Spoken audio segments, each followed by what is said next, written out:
क्या कह रहे हो आप? आप पत्रकार के तौर पर सलाह पूछ रहे हो या बीजेपी के कार्यकर्ता के तौर पर या आरएसएस के तौर पर? हाँ, तो आप आपका पत्र सवाल पूछो ना। सवाल ही पूछ रहे हैं। कहा ये सवाल है विश्राम साहब। हाँ, तो सवाल पूछने के बाद सुनिए, आपने सवाल पूछा, हमने जवाब दे दिया, खत्म हो गया ना। आप बहस करते हो ना, बहस करने के बाद पता चलता कि आप केवल पत्रकार नहीं हो। जवाब आपको तसल्ली। आप जब बहस करते हो तो पता चलता है आप केवल पत्रकार नहीं हो। समझ में आ रहा है क्या? हाँ, चलो इनको पूछ ले दो।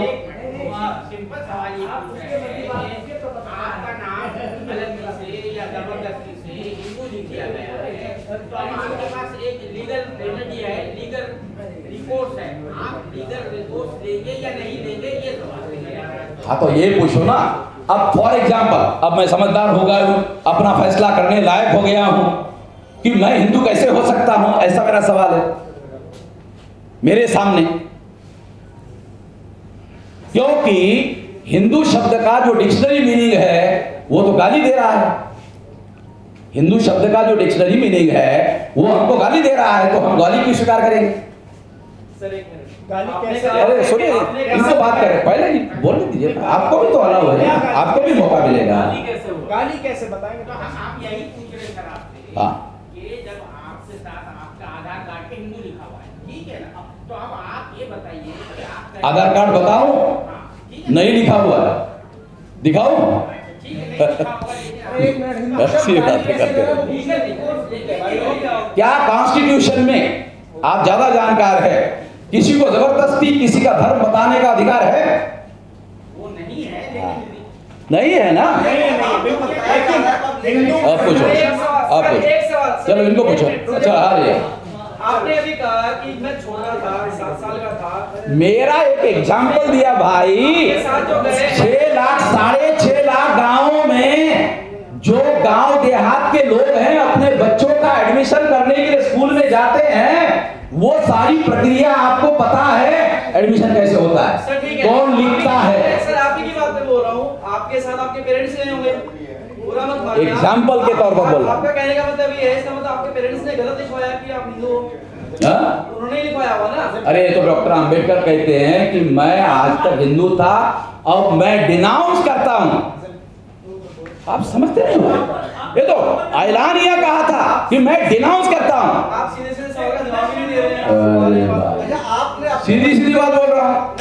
आप खड़े हो। आप और आपके हमउम्र जो लोग हैं, अब जिनको पता चला रियलिटी का सच आएगा, तो आप लोगों ने अपने बच्चों के कॉलम में क्या लिखवाया, रिलीजन के कॉलम में? कौन से? आपने आपके जो लोग तंजीम में हैं, जो लोग कहते हैं कि हम हिंदू नहीं है, हाँ। तो आप लोगों ने अपने बच्चों का रिलीजन में क्या लिखवाया है? क्या लिखवाया? हाँ, अरे बोलने दीजिए, पूछने दीजिए ना। आपको बहुत बार हो गया। अरे आप पूछने तो दीजिए उनको। अरे भाई, अरे पूछने तो दीजिए। जवाब दीजिए आप काहे की बहस कर, उनको पूछने दीजिए। हाँ, पूछिए। सवाल हो गया, जवाब दीजिए। आपने और आपके आप कुछ पूछ रहे थे, वो पूछ रहे थे। अपने बच्चों के रिलीजन के कॉलम में क्या लिखवाया है? जबरदस्ती है लिखवाने की? जबरदस्ती है कोई कानून ऐसा कि आपको लिखने के लिए जबरदस्ती है कोई कानून भारत में? नहीं है ना। ऐसा कर नहीं सकते, कोई नहीं कर सकता। आप सेंस के साथ जवाब नहीं देना चाह रहे। अरे भाई, मैं एक आंदोलन चला रहा हूं, हमारी विचारधारा है, मैं अपने विचारधारा के दायरे में जवाब दे रहा हूं। आप कह रहे हैं कि मुसलमान मजलूम है, वो मजलूम है, सब मजलूम है, सबसे ज्यादा तो अभी आप खुद मजलूम है कि आप कह रहे हैं कि हमारा धर्म हिंदू नहीं और आपको हिंदू कहा जा रहा है। तो आपको सबसे पहले खुद अपने लिए लड़ाई लड़ने की जरूरत है, तहरीक चलाने की जरूरत है, फिर बाद में फिर सवाल के बजाय भाषणबाजी कर रहे हो। अरे सवाल पूछो भाई, ये करना चाहिए, वो करना चाहिए, मुसलमान को साथ में ले लेना चाहिए, अपना पहले करना। ये तो तुम्हारा एरिया ही नहीं है, ये तुम्हारा जुरिडिक्शन नहीं है। ये तुम्हारा जुरिडिक्शन है सलाह देने का। सलाह देने के लिए तुम इधर बोल रहे हो। अरे सवाल पूछो, तुम्हारा जवाब देने का है, बोलो। सवाल बोल। आपने जवाब से सवाल किया गया है। अरे भाई पूछने दो ना। 1 मिनट खामोश हो जाओ। सवाल नहीं, वो भाषण और सजेशन दे रहा है। सुनिए। हम लोगों को मालूम है क्या करना चाहिए। हाँ बोलो। आपने कहा है कि हिंदू मजहब। अरे छोड़ो, अरे छोड़ो भाई, अरे बात करने दो, बात करने दो, बात करने दो, बात करने दो ना, काहे के लिए खामखा बहस कर रहे हो? हाँ हाँ भाई पूछो, चलो उसको भी रिकॉर्ड करो। हाँ बोलो, अरे तुम तो पूछो, तुम तो पूछो, नहीं पूछ रहे? झगड़ा ना करें, क्यों मना कर दीजिए, झगड़ा ना करें। वो हमारा कुछ सिरे दिलाने नहीं है, कौन झगड़ा कर रहा है। देखिए ऐसा है कि कमज़ोर लोग हमें और आपको सबको नज़र आ रहे हैं कौन लोग हैं। तो मैं ये समझता हूँ कि शेड्यूल ट्राइब, आदिवासी और हमारे दलित भाई और हमारे सिख भाई और हमारे ईसाई भाई वो सबसे अव्वल नंबर पर हैं, वहाँ से काम शुरू किया जाएगा। और बाकी इसके अलावा जो जवाब देंगे वो बावन मिश्राम साहब देंगे। इसलिए आप मुझे किसी कंट्रोवर्सी में और झगड़े में फंसाने की कोशिश मत करिए। सही है, इनका जो कहना है ये अभी हमारे में आ गए, तो हमारे में आ गए तो अभी हमारा काम है और काम करने का तरीका है। ये अब हमारे में आ गए तो हमारा काम करने का तरीका है और ये सारे देश भर के लोगों को मालूम है हमारा क्या तरीका है। तो इस तरीके के बारे में और विस्तार से आप लोगों को बताने की ज़रूरत है, मुझे नहीं लगता, क्योंकि पत्रकार लोगों को ये सारी जानकारी है।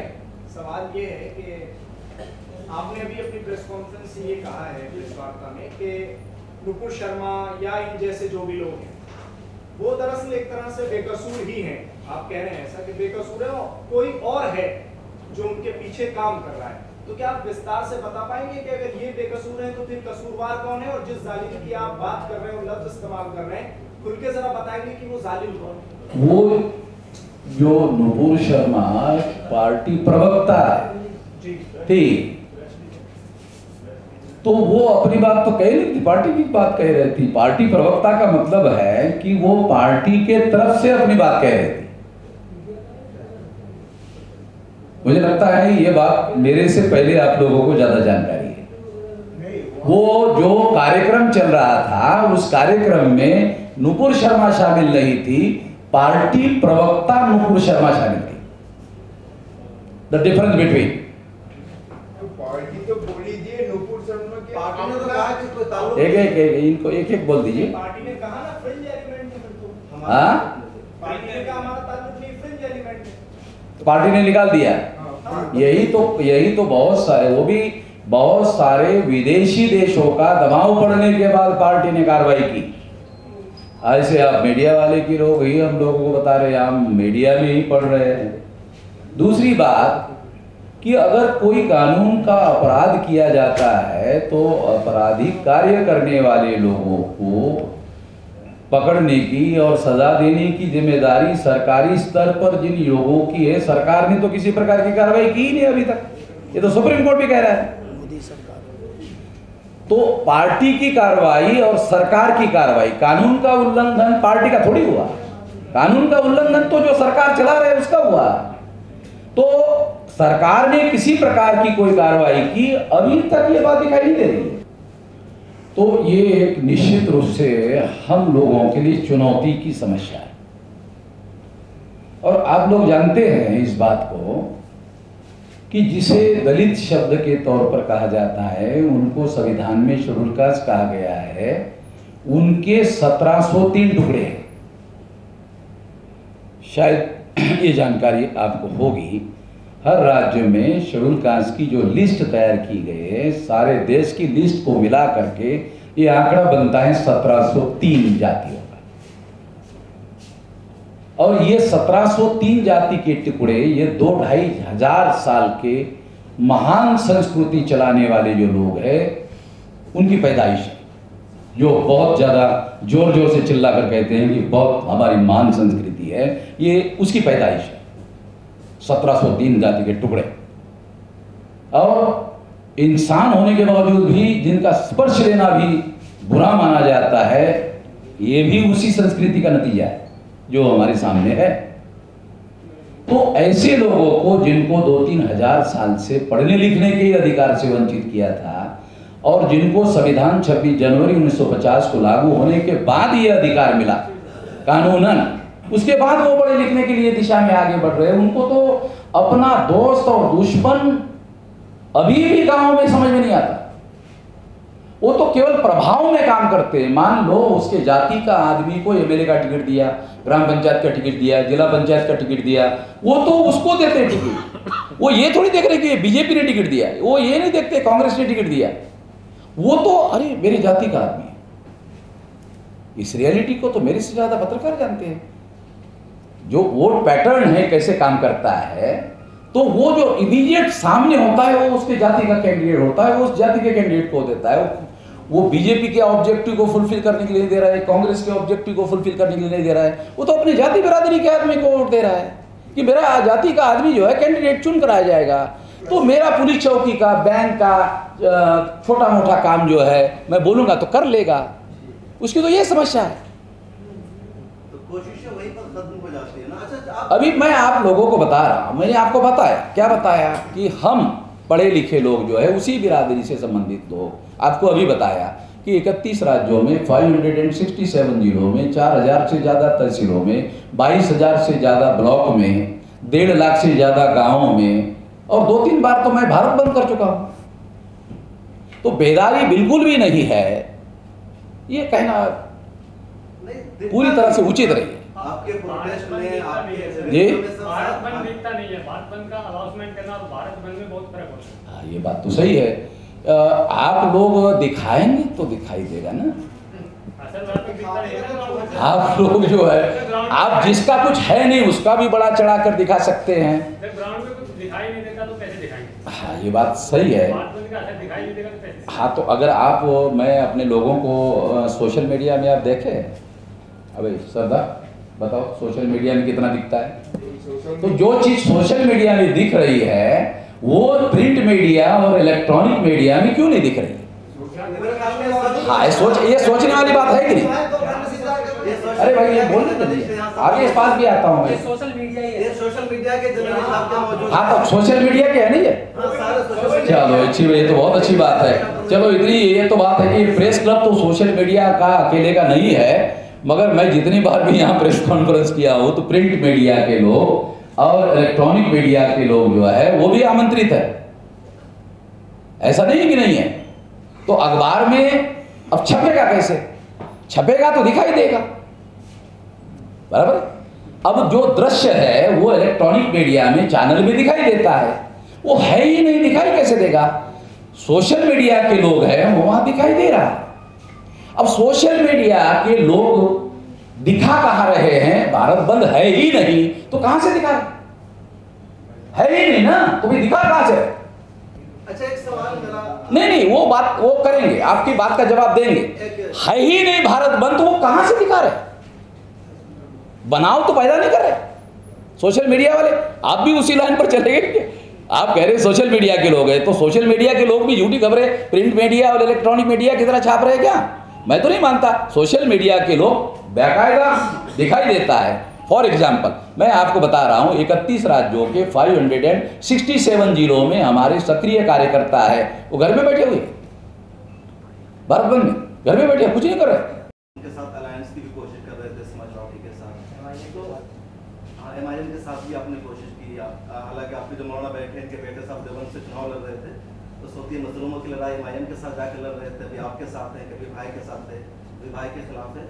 तो बहरहाल, तो अभी आप कांग्रेस के खिलाफ थे, अभी आप कांग्रेस को सपोर्ट कर रहे थे, तो आपके नजरिए में कुछ तब्दीली आई है पॉलिसी में? कि कांग्रेस के बारे में हमारा कोई हृदय परिवर्तन नहीं हुआ है। एक सिद्धांत है। क्या सिद्धांत है? ये Congress is more danger than BJP. पहले भी कहता था, अभी भी कहता हूं, ऐसा समझ। दूसरी बात, अब बीजेपी को परास्त करना है तो करना क्या होगा? ये रणनीति वाला मामला है, एक आइडियोलॉजी वाला मामला है, एक रणनीति वाला मामला है। कम से कम हम आंदोलन चलाने वाले लोगों को रणनीति बनाने का तो मौका दिया करो। केवल सिद्धांत का मामला नहीं है ना, रणनीति का भी मामला है। लड़ाई लड़ना है तो रणनीति बनानी पड़ेगी ना। मान लो कि उत्तर प्रदेश में बीजेपी को परास्त करना है, हम अकेले परास्त करने के लिए सक्षम नहीं है, तो कोई रास्ता तो तलाशना पड़ेगा ना, नहीं पढ़ना पड़ेगा। तो अब गए थे मिलने के लिए, मुख्यमंत्री बघेल का जो ऑब्जर्वर है वहाँ आया था, प्रियंका गांधी का। तो हमने 1.5 घंटा उससे बात किया, तो कहा कि हमारे बस की बात तो नहीं है जो बात आप कह रहे हैं, प्रियंका गांधी से वार्ता करवा देते हैं। प्रियंका गांधी तो हमारे से वार्ता करने के लिए भी राजी नहीं हुई, डिस्कस करने के लिए भी वार्ता करने के लिए भी तैयार नहीं हुई, क्योंकि हमने कहा कि चुनाव के बाद आपकी और बुरी हालत होने वाली है, इस बात को ध्यान में रखते हुए राजी हो तो ठीक है। सीधी बात हमने कही।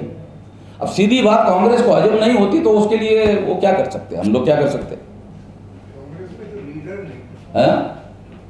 क्या बोल रहे हैं? कांग्रेस में कोई लीडर नहीं है। अरे प्रियंका गांधी इतना बड़ा लीडर, आप लोगों ने तो कहा था सारे उत्तर प्रदेश में प्रियंका गांधी, प्रियंका गांधी। अभी भी आपका मीडिया वाले बोल रहे हैं कि नहीं, राहुल की जगह प्रियंका आने वाली, अभी बोल रहे हैं। सबसे रिश्ते को बिगाड़ ये आपका वीडियो है कई जगह, आप जहाँ पर भी स्पीच देते हैं वहाँ ये कहते हैं कि मुझे हिंदू मत बोलो, जो मुझे हिंदू बोलेगा मैं जूते से मारूंगा। ये आपका वीडियो जो है यूट्यूब पर भी है, तो what you want to say about it? आप तो ऑफिशियली हिंदू है। क्या क्या क्या क्या ऑफिशियली आप तो हिंदू है, आप बोलते कि हमको हिंदू मत कहो, मैं जूता मारूंगा। तो ये जो कंट्राडिक्शन है इसको किस तरह से आप ये करें? आप इस बात को प्रूव कर सकते हैं कि आप ऑफिशियली हिंदू हैं? क्या बात करते हैं? अरे आप कह रहे हैं ना, हमने तो नहीं कहा, हम कह रहे हैं हम हिंदू नहीं है, आप कह रहे हैं कि हम ऑफिशियली हिंदू है। ये किस्म की बात कर रहे हैं। आपके सारे डॉक्यूमेंट्स पर रिलीजन में आपका हिंदू लिखा हुआ है या नहीं? हाँ? आपके जितने डॉक्यूमेंट्स बने हुए हैं हाँ। वहाँ रिलीजन के कॉलम में क्या लिखा हुआ आपके नाम के साथ? क्या आप लोगों को स्कूल का सर्टिफिकेट कैसे बनता है पता है? जैसे भी बनता हो, ये सीधा सवाल है, आपका जो डॉक्यूमेंट्स है उसमें सुनिए, एक पूछिए ना, एक पूछिए, सबका जवाब देता हूँ। हाँ, अब मान लो हमारी उम्र 7 साल की है, गांव में हम रहने वाले हैं, हमारा माँ बाप एडमिशन लेने के लिए जा रहा है, सर्टिफिकेट कौन तैयार करता है? रियलिटी को जानो भाई, कौन सर्टिफिकेट तैयार करता है? वही सर्टिफिकेट चलता ना आगे तक, चलता कि नहीं चलता? अरे जो भी आप बताइए, रियलिटी है कि नहीं? वो जो हमारा माँ बाप अनपढ़ जो है पहली क्लास में एडमिशन के लिए लेके जाता है गांव देहात का, तो वहां एंट्री कौन करता है? वो देहाती आदमी करवाता है। अभी सुनिए, अरे बहसबाजी आप कर रहे हैं, आपका काम, आप पत्रकारों का काम बहस नहीं, सवाल पूछिए। आप सवाल पूछिए, जवाब दे रहा हूं। हम हिंदू नहीं है, जो हमें हिंदू कहेगा वो हमको गाली देगा, जो हमको गाली देगा उसका जवाब दूंगा। समझ रहे हो क्या मैं क्या कह रहा हूं? जो हमें गाली देगा उसको जवाब दूंगा। हिंदू नहीं है, हाँ। आपको सबसे पहले आंदोलन इत्तेहाद और जुल्म को छोड़ करके इसी पर आपको आंदोलन चलाना चाहिए। देखो, किस पर चलाना चाहिए, किस पर चलाना चाहिए, किस पर नहीं चलाना चाहिए, ये मेरे ऑर्गेनाइजेशन का प्रेरोगेटिव है। उस एरिया में आप प्रवेश मत करिए। क्वेश्चन करना तो ये हमारा क्वेश्चन कर लीजिए, ये हमारा नेशनल एग्जीक्यूटिव कमेटी है, उसका अधिकार है, वो डिसाइड करेगा। पत्रकारों को सजेशन नहीं, सवाल पूछने का अधिकार है। आप पूछिए। हाँ, आप चलो चलो चलो, उधर। सवाल ये है कि आपने कहा कि गांव में आपके सर्टिफिकेट्स को तैयार कराया गया, तो जो तैयार करने वाला है उसने आपसे पूछा कि आपका रिलीजन कौन सा है? आपने हिंदू बताया कि नहीं बताया? 200% झूठ। तो आपका सर्टिफिकेट में हिंदू कैसे है? हमारी उम्र 7 साल की है, हमारा माँ बाप एडमिशन के लिए जा रहा है, हम हमारा धर्म बता रहे।